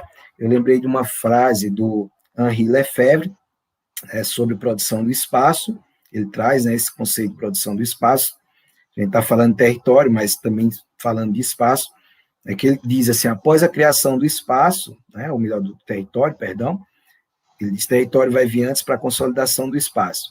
O Estado passa a produzir, né, um espaço político, o seu próprio espaço, né, para que ele possa exercer o controle social, constituindo normas, leis e hierarquias.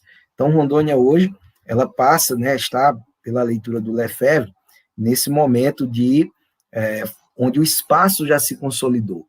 Nós já temos fronteiras que já não são mais tão móveis, porém ainda estejam em construção. É só analisarmos os mapas de expansão da soja para o Vale do Guaporé, né, tem um trabalho do professor Gessé, também do Campus Colorado, em tese de dissertação, ele fez também esses novos mapas da soja. Então, Rondônia está no processo de configuração, mas o que lhe dá visibilidade é essa influência do grande capital, né, rural, caracterizado pelas multinacionais, por grupos nacionais, né, também como a MAGE, Grupo Schaeffer, enfim, mas influência de Syngenta, Bayer, BASF, Monsanto, que atuam, né, na venda dos insumos, e também, segundo, né, os defensores, promovem a geração de emprego. Né? Pode gerar emprego, mas tira trabalho. Né? Uma discussão que eu faço também com os colegas da sociologia aqui do campus, diferença entre trabalho e emprego. Gera emprego, mas tira trabalho. Né? O trabalho é aquele trabalho do camponês que não precisa de ter tempo, de ter hora, de ter patrão. Né? A soja chega, tira o pequeno morador do assentamento, que arrenda a sua terra dentro do assentamento para se plantar a soja, e agora ele não tem mais trabalho, ele tem um emprego. Ele vai ser peão, capataz, o técnico, né, numa grande fazenda. Então, ele passa a perder o trabalho e ganhar o emprego.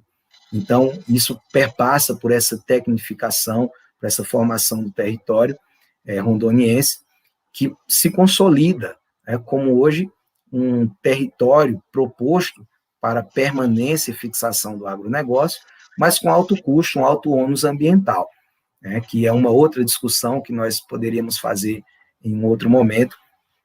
Que legado socioambiental essa tecnificação, né, e essa fronteira, eu estava lendo aqui o tema da semana, né, a nova fronteira da ciência brasileira, então, tudo isso está vindo, né, aqui para a nossa região, então, mas isso tem um ônus ambiental muito grande. Temos um presidente que se esconde, né, atrás de um discurso neoliberal, no qual ele não conhece, não domina, coloca nas mãos de um ministro do meio ambiente que também não toma as atitudes necessárias para preservar o nosso patrimônio, porém vendem a ideia de que eles são patriotas, nacionalistas e preservam a natureza, né? É o discurso do engana bobo, me perdoem a expressão mais simples, né? Coloco a fala o seguinte, né? Olha, eu sou patriota e defendo nosso território, mas ao mesmo tempo eu abro, né, as fronteiras da Amazônia para o grande capital privado. Então, pessoal, era essa a minha fala, era isso que eu tinha para trazer. As contribuições iniciais foram muito boas, perfeitamente colocadas. A gente sai desses momentos aprendendo muito, né? Aprendi muito hoje, anotei tudo aqui bastante, e espero também ter podido contribuir um pouco. Eu não quis trazer assim, muitos números para a gente também poder ficar mais livre, mas espero também ter podido contribuir com algo e fico à disposição para possíveis questionamentos. Muito obrigado, gente. Era isso. Obrigada, professor Marcel. Excelente explanação. Mais uma vez aí apresentando uma abordagem, uma leitura da geografia. E nós temos vários comentários aqui no chat, elogios, parabenizando vocês, professora Xênia, Jânia, professor Marcel. Nós, por enquanto, temos duas perguntas. A primeira é do Eric. Ele não direcionou, tá? O Eric, ele fala assim, foi logo na fala da professora Xênia. Então, podemos dizer que Rondônia, assim como demais países, mas com foco em Rondônia, sempre vai estar em formação? Aí depois ele ele retifica e coloca regiões. Ele colocou aqui, olha. Podemos dizer que Rondônia, assim como demais regiões, né? Acho que ele queria retificar, mas com foco em Rondônia sempre vai estar em formação. Acho que o professor Marcel, ele deu uma pincelada agora no final sobre isso. Vocês querem fazer algum comentário? Bom, eu não sei se as meninas quiserem iniciar, senão a gente faz um comentário, né? Podemos dizer que Rondônia, assim como os demais países, mas com foco em Rondônia, né, sempre vai estar em formação. Eu vou falar um pouco rápido, mas fica aberto também para as colegas se expressarem. Éric, então, Rondônia, assim como qualquer espaço físico a nível global, né, qualquer estado consolidado ou unidade da federação, ele passa por constantes transformações, né? Nenhum território, espaço ou paisagem está continuamente consolidado. As categorias da geografia, principalmente a paisagem, ela nos explica de forma simples do seu dinamismo, né? Estão em constante círculo dinâmico. A Amazônia não será a mesma daqui a 100 anos, também não será a mesma daqui a 1 milhão de anos. Rondônia não é a mesma de 30 anos atrás. Nova York não é a mesma de ontem, que nessas grandes metrópoles o ciclo é muito mais rápido, né? Então, Rondônia estará sempre em processo de, eu não diria talvez formação, que aí para formação a gente teria que dizer formação cultural, né, formação econômica, formação social, né, divisão social do trabalho. Isso aí são pontos que a gente poderia discutir individualmente. Porém, eu entendo que a formação, se você, né, especificar um pouco mais assim, em relação ao território, em relação às suas fronteiras, né, ela talvez chegue um momento de estabilização. Define-se uma matriz econômica, define-se uma matriz energética, cultural, social. E aí as transformações e formações vão sendo no âmbito muito mais paisagístico, né, sendo urbano ou rural, para que esse processo, não mais de formação, mas de transformação, continue se dando.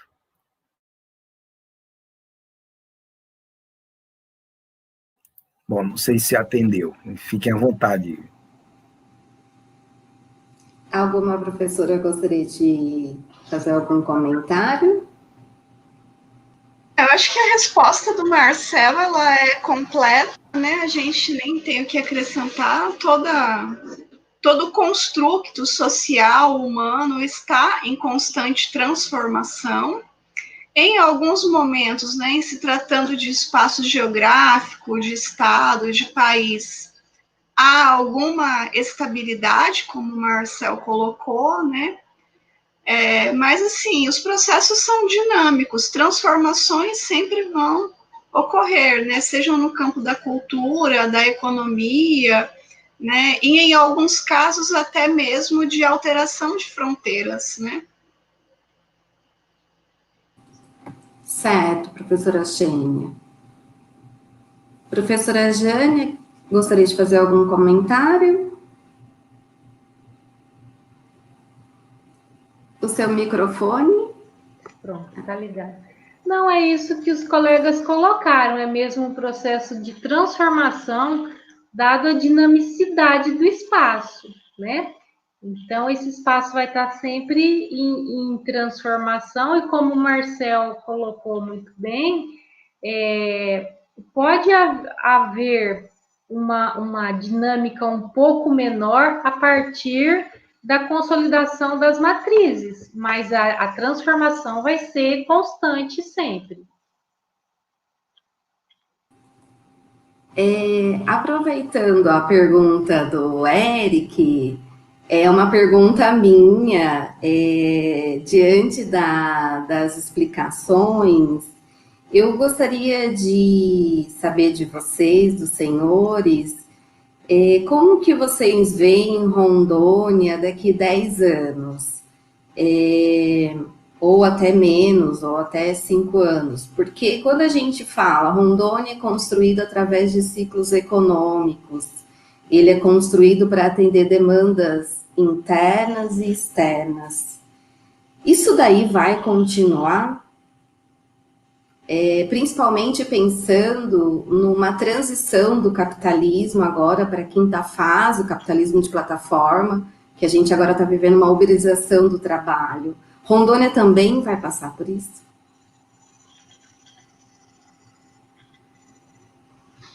Graziela, a minha perspectiva de futuro em relação ao nosso estado não é muito otimista. Na verdade, eu sou muito otimista, mas considerando uma escala de tempo maior, né?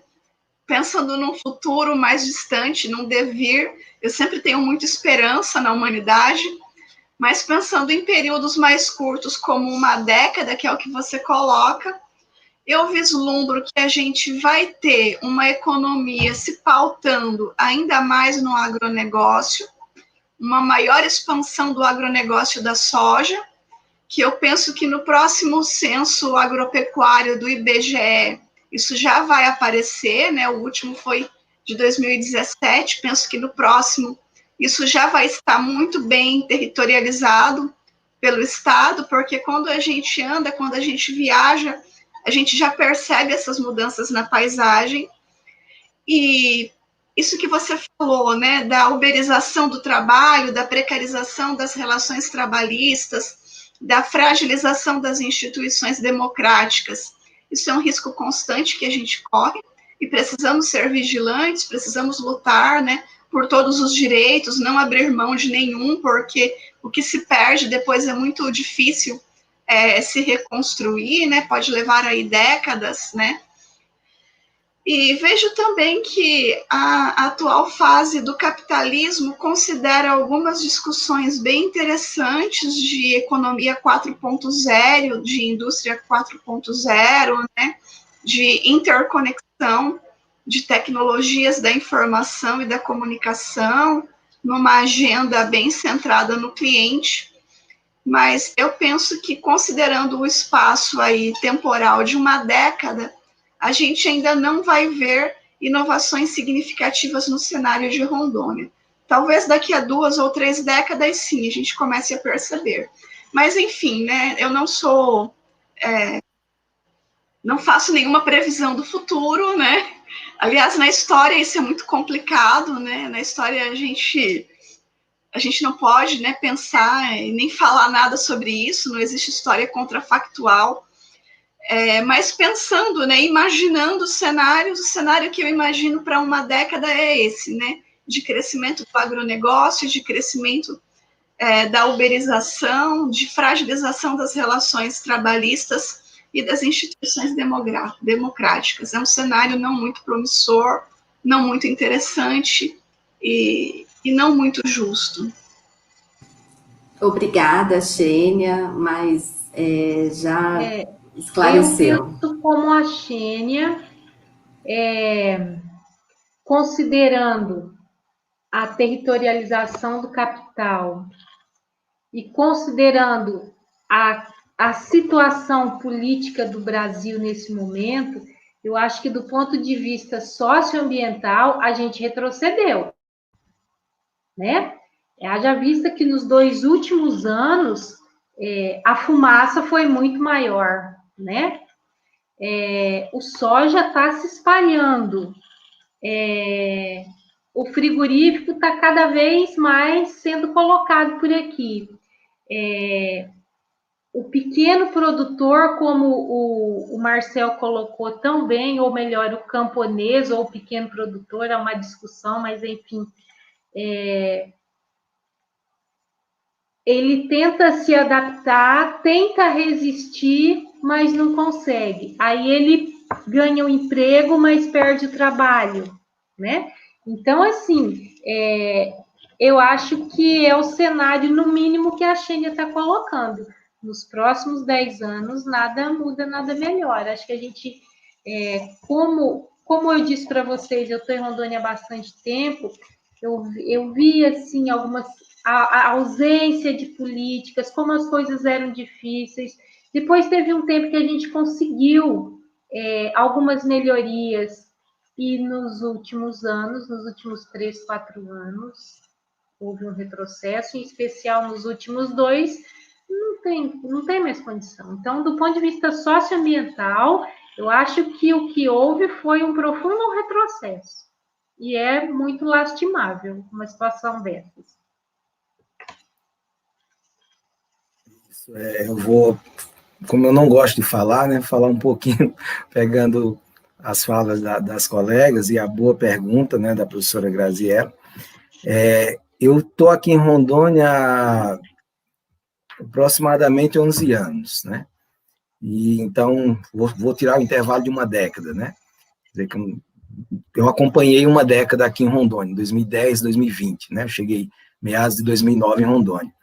E realmente eu concordo com as colegas professoras, e que um espaço de tempo curto, né, para Rondônia, que ainda, né, embora existam questionamentos, estamos no processo de batalha para uma real, né, concreta integração ao restante do globo, né, não só do país. Eu discuto, às vezes, isso em sala com os alunos, eles querem brigar, assim, se revoltam. Professor, o Brasil é atrasado. Aí eu digo, olha, vamos lá, o Brasil tem 500 e poucos anos. Rondônia, eu digo, olha, se o Brasil é atrasado, é um país jovem em relação à Europa, por exemplo, não vou nem falar da Ásia e África, Rondônia é um estado jovem, muito jovem. Então, tudo acontece de forma diferente, né, do restante do país. Então, eu também não consigo ver um avanço, né, uma mudança, uma transformação diferente do que já acontece num curto espaço de tempo, né? Eu vou citar um exemplo aqui rápido, eu pesquiso, né, um assentamento e uma dinâmica no município, na região de Nova União, Mirante da Serra, Ouro Preto do Oeste, há aproximadamente 7 anos, né? E o que é que eu consegui realmente bater martelo, né, em relação às estruturas, à pequena produção, aos camponeses, aos assentados? Apenas uma adaptação a essas demandas do capital. Antes eu tinha a pluriatividade, hoje eu crio gado para tirar o leite, porque o território está subsumido ao capital, né, ao capital dos laticínios, ao capital dos frigoríficos, principalmente a região central, os laticínios, e aí o pequeno produtor, por exemplo, que é, né, a grande maioria do trabalhador rural rondoniense, consequentemente, o trabalhador rondoniense, ele não consegue evoluir além do ponto de se adaptar. Hoje eu vendo leite, porque isso me garante uma renda mensal, não fixa, né, um pouco variável, época da seca, época da cheia, e hoje eu consegui me capitalizar minimamente e eu vou também agora vender o boi, né, para o frigorífico, porque é uma nova forma e uma nova estratégia de resistência na terra, de permanência, né? Eu chamei isso um pouco também na minha tese, estratégia de resistência, né, pegando a ideia do Bourdieu, que trata como a questão da estratégia diversas, né, capitalização, terra, renda, enfim. Então, muito mais na renda. Então, há muito mais uma adaptação do que realmente uma transformação, né? Então, eu imagino que daqui a 10 anos, essas pessoas elas vão estar se adaptando a uma nova demanda do grande capital, que, né, subjuga, subsume o território, a sua dinâmica econômica. E Rondônia, ela abraçou isso, e ela está, né, pronta para fazer essas adaptações, seja o grande capital ou o pequeno, seja no meio urbano ou no meio rural. E a questão da uberização, ela é uma tendência, né, global. Eu discuto também a gente fica angustiado com essas questões, né? Nós vamos, principalmente nessa era de virtual, o professor, eu tenho um amigo no campus, e a gente diz assim, o professor Uber, né? Não só o professor, tem outros profissionais, né? Professor Uber, né? A gente faz processos burocráticos da instituição, nós ministramos aulas, nós orientamos TCC, nós orientamos projetos, nós escrevemos artigos, nós nos capacitamos, nós somos pais, mães, tios, tias, avós, o tempo inteiro. Eu vejo o WhatsApp no sábado, no domingo, a gente está igual, né, ao processo, ao Uber, né? De manhã eu trabalho no emprego formal, à noite eu pego meu carro, vou para a rua fazer corrida e tal. Então, isso é uma preocupação, né, acho que a nível global, e que vai, no meu ponto de vista, também, não fala como a Xenia, não gosto de fazer previsões, né? Os gurus contemporâneos, né, eles adoram fazer essas previsões futuras, né? Nós temos vários, não precisa citar nome, mas eu não estou apto a isso, mas eu consigo ver apenas adaptações, né? Vai vindo, a gente vai se adaptando. Vai vindo, a gente vai se adaptando. E no ponto de vista ambiental, como a professora Jane falou, é um pouco mais de retrocesso, realmente, do que de avanço para uma década, né? Sem querer ser guru nem prever, né? Apenas pela nossa discussão. Muito bem, obrigado pelas considerações. Dada o tempo, eu tenho 2 perguntas ainda no chat. O Ademir Moreira Costa, ele fez uma pergunta. Olá, boa noite. Escolhi um tema para TCC, georreferenciamento. É viável? É um tema um pouco amplo, mas... O professor INFRO Marcelo iniciou em 2013, né, um curso de geoprocessamento ambiental, né? Eu tive a oportunidade de acompanhar do início, ministrar aulas desde a primeira turma, orientar alguns trabalhos, e, Ademir, é uma ferramenta tecnológica extremamente necessária, né, para os dias de hoje. O uso do sensoriamento remoto, do geoprocessamento e do georreferenciamento, ele é uma função extremamente necessária, principalmente aqui na Amazônia, onde nós temos muitos vazios demográficos, né, e áreas onde a gente difícil acesso. Então, o uso das imagens de satélite para você explicar fenômenos sociais e econômicos, né, eu gosto de trabalhar com os meus alunos. Pega um problema. Agora, por último, poucos dias, uma aluna defendeu, uma aluna minha, nós estudamos o avanço da mancha urbana aqui em Vilhena, com o uso de imagens de satélite, né? Então, pegamos algumas imagens disponíveis de forma gratuita na internet, e ela verificou a direção e a ampliação da malha, né, o que a gente chamou de mancha urbana, no município de Vilhena, acho que de 2001 até agora, e a direção. E aí nós discutimos o porquê. Por que está acontecendo isso, né? Que eu falo sempre para os colegas do georreferenciamento. Usar a ferramenta por usar, qualquer um usa, né? Você ensina teu filho a mexer no tablet, a mexer no Google Meet, nós aprendemos, né, a viver nesse mundo. Então, o cara aprende a mexer no ArcGIS, no QuantumGIS, né, no Spring e tantos outros softwares que existem aí. Porém, isso tem que ter uma aplicação para explicar um fenômeno social, né, cultural, econômico. Então, se você escolher o georreferenciamento, você tem que agora escolher uma ferramenta, né, um método, uma metodologia, né, melhor dizendo. E aí agora você vai escolher o teu objeto de estudo. O que é que o georreferenciamento vai te ajudar a entender?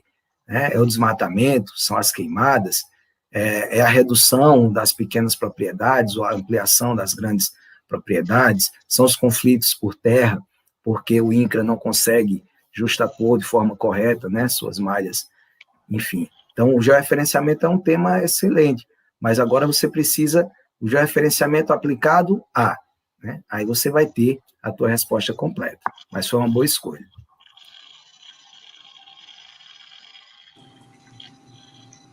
Mais alguém gostaria? Podemos passar para a próxima pergunta? O professor Tiago Roberto Silva Santos, aqui do Departamento de Ensino de Cacoal, ele fez uma pergunta, eu vou fazer a leitura. Vocês veem que essa transformação técnica científica resulta em aspectos mais positivos ou negativos? Pensando em aspectos socioespaciais.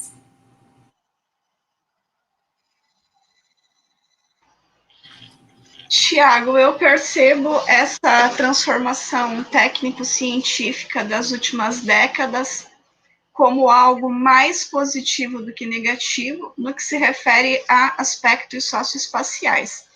Agora, se a gente for considerar aspectos ambientais, né, alterações aí em todo o ecossistema, em todo o bioma amazônico, aí a gente já precisaria, né, de uma outra leitura e o discurso seria diferente. Não sei se entende.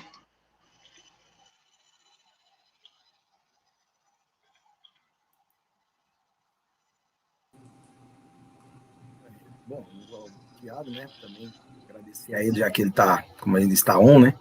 Então, eu também, eu concordo em parte com a Xênia, né? A gente tem que sempre considerar os avanços tecnológicos como positivos, né? Eu acho que sempre essa transformação da técnica, né? Historicamente, ela foi muito positiva para a sociedade, mas sempre, né? Com certeza, trazendo algumas reflexões e pontos negativos.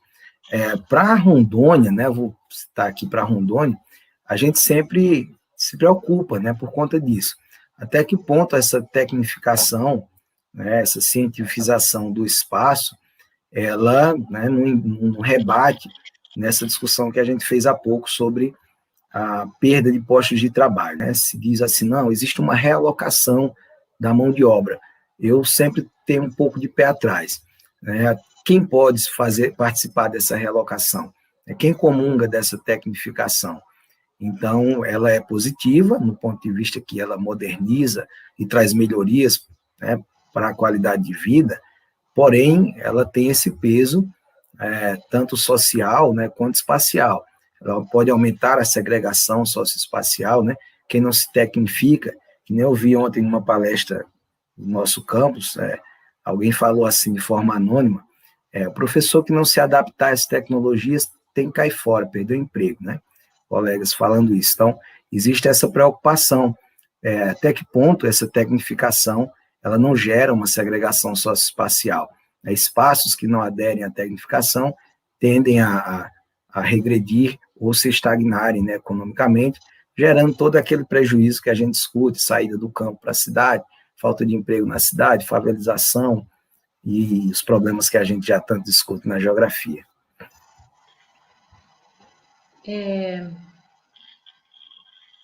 Posso falar? Sim, professora Jânia.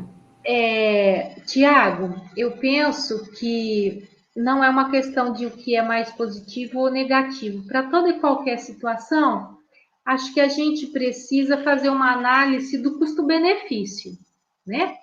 E aí a gente tem algumas coisas algumas técnicas que chegaram que foram boas, outras nem tanto. Vamos, assim, pensar um pouco na chegada de técnicas como aquilo que o senso comum costuma chamar de progresso, né? Bem, então o progresso chegou em Rondônia, as usinas chegaram. Olha, a construção do complexo hidrelétrico do Madeira, né?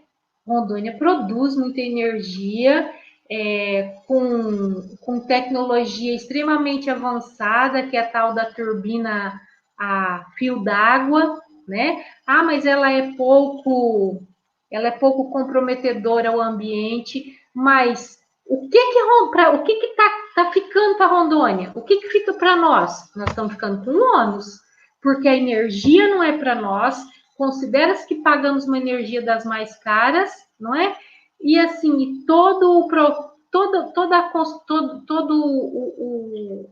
o histórico, tudo que ficou da dívida ambiental, do ônus ambiental, seja na formação da barragem, seja nos atingidos, nas populações atingidas por barragem, né? Seja na mudança do ciclo hidrológico, vamos nos lembrar aqui da cheia de 2014, né? Então, essa é uma técnica, do meu ponto de vista muito particular, né? Que foi muito negativa, tá? Uma outra situação aqui, mas o porto de Porto Velho, da Hermas, a hidrovia do Madeira. Bem, a gente, para que se acesse a essa hidrovia, grande parte do soja do Mato Grosso é escoada pela BR-364. O que fica para nós, rondoniense? Os acidentes. Eu morro de medo de andar nessa BR. Então, é preciso sempre que a gente faça uma análise.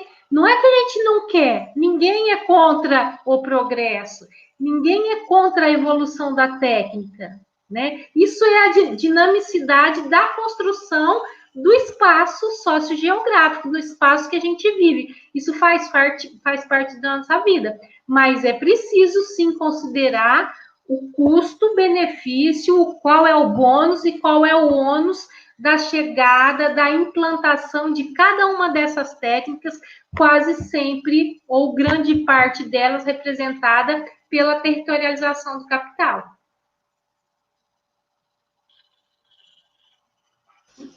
Se me permite complementar, Jânia, é fundamental isso que você falou, né, de avaliar essa relação custo-benefício. E é também muito importante considerar que ciência e tecnologia não são coisas neutras, né, e nem unívocas. Então, há aí diversos significados, né, e essa produção de conhecimento e essa difusão tecnológica, ela vai ser apropriada de maneira desigual, como o Marcelo falou, né, e isso é inerente ao processo, e vai ter impactos negativos, né? Toda ciência, toda tecnologia poderá sim ter impactos negativos. Por outro lado, eu penso que o mundo sem elas seria ainda pior, né? Então, por isso eu tenho, né, essa perspectiva de que ainda há mais aspectos positivos do que aspectos negativos, o que não quer dizer que esses aspectos negativos, né, devam ser negligenciados, devam ser desconsiderados. Não, de forma alguma. É preciso que todos eles sejam avaliados, né, de forma crítica em seus respectivos contextos.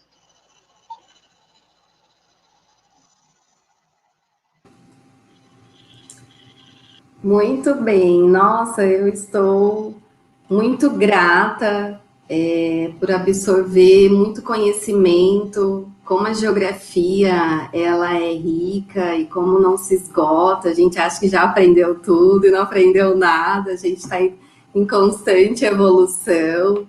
Agradeço imensamente aos professores. No chat, nós temos a presença dos servidores do campus, nós temos a presença dos alunos do curso de licenciatura aqui de Geografia do campus Cacoal, nós também temos alunos do mestrado em Geografia da Uni, o nosso diretor-geral, o professor Davis, enfim, tantos outros que eu não vou ficar citando os nomes, senão a gente acaba se esquecendo, né? Vocês gostariam de fazer alguma consideração final?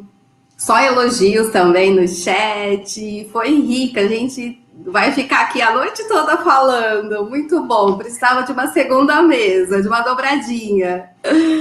Como a geografia ela não se esgota, né? A gente poderia pensar depois uma situação ambiental que eu gosto muito de falar, né? Mas isso fica para os próximos encontros.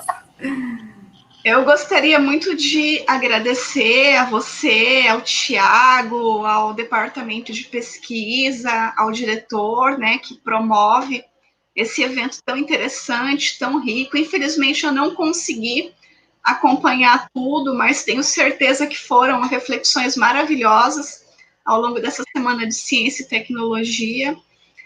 Quero dizer para os alunos de geografia que nos assistem, né, que a geografia vale muito a pena, que a geografia é uma ciência maravilhosa, que nos traz conceitos, teorias e métodos que nos ensinam a pensar melhor, a compreender melhor as dinâmicas do espaço em que a gente vive.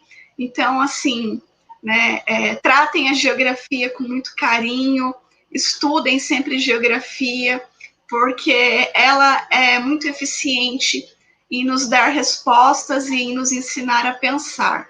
E quando a gente começa essas reflexões geográficas, fica sempre esse gostinho de quero mais mesmo, porque há muitas coisas que a gente não conseguiu falar, né? Olha quantas questões a gente discutiu aqui, ou quantas questões perpassaram, né, esse diálogo. A gente pensou em migração, e aí a gente fica com vontade, né, de ter uma mesa para discutir migração. A gente pensou, né, em tecnologias, né, especificamente, e de fato fica essa vontade de quero mais. As questões ambientais, a questão da agricultura familiar e do agronegócio no estado, essa discussão que o professor Marcel trouxe, né, da Berta Becker, de fronteiras móveis, né, tudo isso é interessantíssimo. Então, eu espero que a gente tenha outras oportunidades para conversar mais. E agradeço muito por esta. Eu também quero agradecer muito ao convite para participar dessa mesa. Nesses tempos de pandemia que a gente só trabalha atrás de uma tela, só trabalha, não dá tempo de pensar, né? Eu me sinto assim, num ponto da extração máxima da mais-valia da minha pessoa, sabe?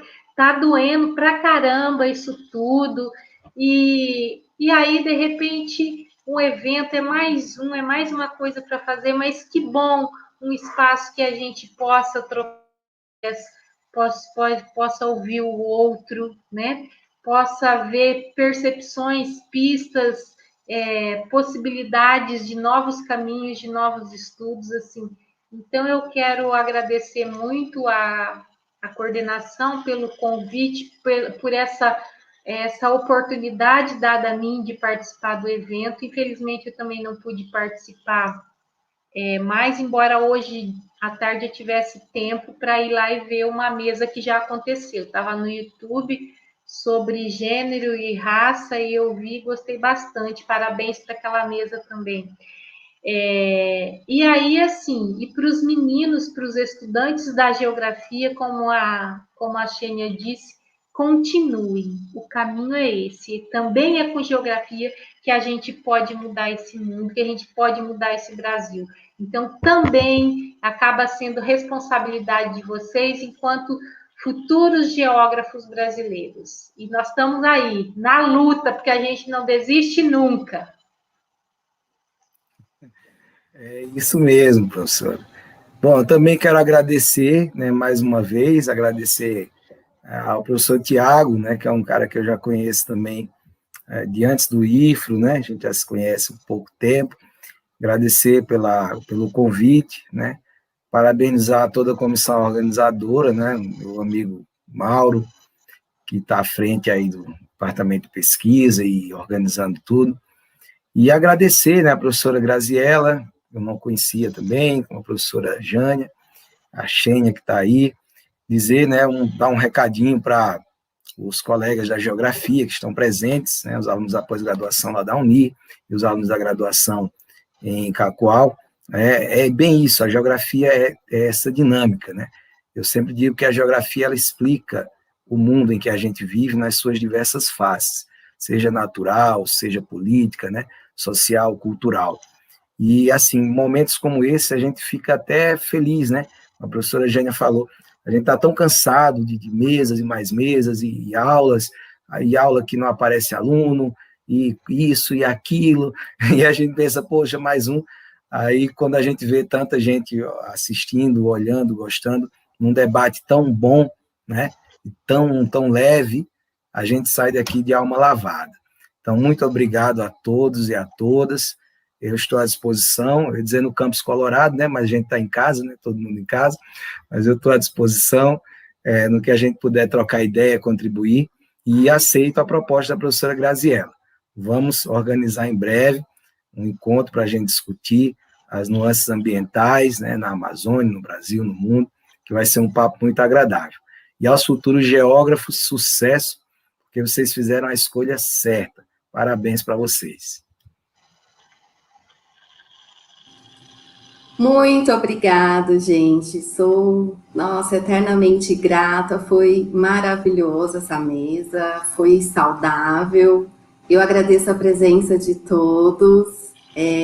Resistiram aí até esse momento, mas a discussão ela foi saudável, foi tranquila.